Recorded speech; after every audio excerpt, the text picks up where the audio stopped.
Welcome to the Tech Egg. Don't get scrambled. Enjoy the video. You start by powering down and charging to about 50%. This keeps the battery stable while you work. Once done, heat the rear glass gently to soften adhesive and use picks to lift the panel. Go slow to avoid cracking. Make sure you have the correct Pixel 4 XL replacement battery and precise Torx and tri-point drivers. Improper tools will damage connectors. You're doing this to replace a failing cell and restore accurate battery reporting, not to troubleshoot apps yet.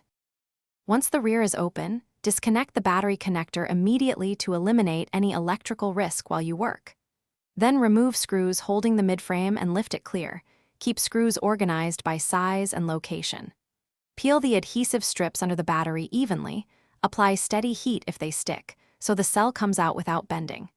Install the new battery, lay new adhesive strips, and reconnect the battery connector securely. You're replacing the core component that causes rapid drain and erratic shutdowns.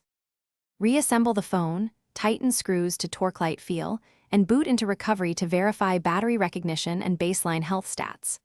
Once booted, charge to 100% and let it reach full charge idle.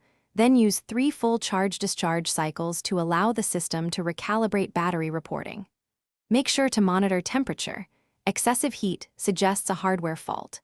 If problems persist after recalibration and proper assembly, suspect the logic board or a defective replacement, and pursue. Thanks for watching. Consider subscribing if I helped unscramble your problems.